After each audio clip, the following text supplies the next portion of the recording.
Selamat pagi, perkenalkan nama saya Prestolivia, NIM Channel 020003 dari Prodi Keuangan Daerah. Di sini saya akan membacakan dan menjelaskan mengenai penyusunan APBD. Yang pertama, APBD. Diambil dari Kementerian Pendidikan dan Kebudayaan Direktorat Jenderal Kebudayaan, APBD merupakan salah satu instrumen kebijakan yang digunakan sebagai alat untuk meningkatkan pelayanan umum dan kesejahteraan masyarakat di daerah. Menurut Permendagri nomor 21 tahun 2011, APBD adalah rencana keuangan tahunan pemerintahan daerah yang dibahas dan disetujui oleh pemerintah daerah dan DPRD serta ditetapkan dengan peraturan daerah. Kemudian yang terakhir ialah APBD merupakan instrumen kebijakan yang utama bagi pemerintah daerah. Anggaran daerah juga digunakan sebagai alat untuk menentukan besar pendapatan dan pengeluaran. Di sini ada unsur APBD. Terdapat beberapa unsur APBD, yaitu rencana kegiatan suatu daerah beserta uraiannya secara rinci. Yang kemudian yang kedua, adanya sumber penerimaan yang merupakan target minimal untuk menutupi biaya terkait aktivitas tersebut. Kemudian yang ketiga, adanya biaya yang merupakan batas maksimal pengeluaran yang akan dilaksanakan. Kemudian yang keempat ialah jenis kegiatan dan proyek yang dituangkan dalam bentuk angka. Yang terakhir ialah periode anggaran yang biasanya 1 tahun. Penyusunan APBD. Penyusunan APBD bersumber dari situs sumber belajar Kemendikbud. Penyusunan APBD berdasarkan Undang-Undang Nomor 17 Tahun 2003. Langkah-langkah penyusunan APBD diantaranya. Yang pertama, pemerintah daerah mengajukan rancangan APBD atau RAPBD kepada DPRD yang disertai penjelasan dan dokumen pendukung. Rancangan ini biasanya diajukan pada bulan Oktober minggu pertama di tahun sebelumnya.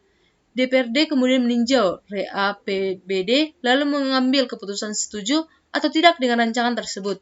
Pengambilan keputusan dilakukan selambat-lambatnya 1 bulan sebelum tahun anggaran yang bersangkutan dilaksanakan.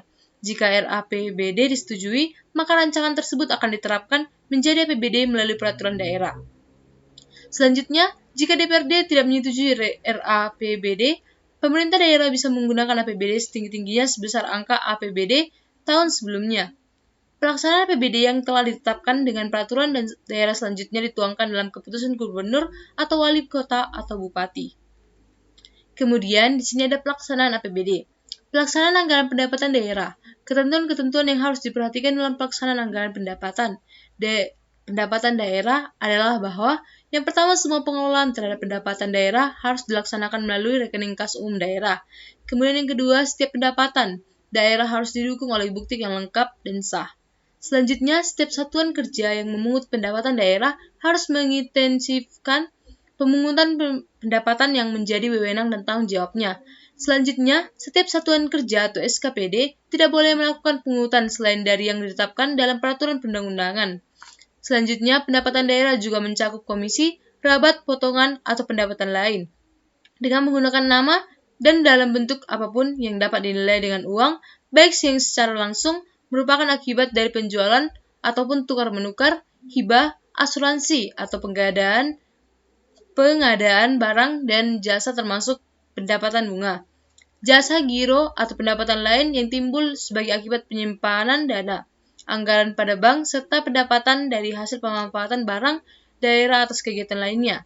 Yang terakhir ialah semua pendapatan dari dana perimbangan dan lain-lain pendapatan yang sah, dilaksanakan melalui rekening kas umum daerah dan dicatat sebagai pendapatan daerah. Pelaksanaan anggaran belanja daerah. Setiap pengeluaran untuk belanja daerah atas beban APBD harus didukung oleh bukti yang lengkap dan sah. Bukti-bukti tersebut harus mendapat pengesahan dari pejabat yang berwenang dan bertanggung jawab atas kebenaran material yang timbul dari penggunaan bukti tersebut. Selanjutnya, dalam melaksanakan anggaran belanja daerah harus diperhatikan hal-hal tersebut. Yang pertama ialah pengeluaran kas yang menjadi beban APBD tidak boleh dilakukan sebelum rancangan peraturan daerah tentang APBD ditetapkan dan dicantumkan dalam lembaran daerah. Pengeluaran kas tersebut tidak termasuk pengeluaran untuk belanja yang bersifat mengikat dan belanja daerah yang bersifat wajib yang ditetapkan dengan peraturan kepala daerah. Selanjutnya, dasar pengeluaran belanja untuk keperluan tak terduga yang dianggarkan dalam APBD, atau misalnya untuk mendanai tanggap darurat, bencana alam, atau bencana sosial, termasuk pengembalian atas kelebihan penerimaan daerah tahun sebelumnya harus ditetapkan dengan keputusan kepala daerah dan diberitahukan kepada DPRD paling lambat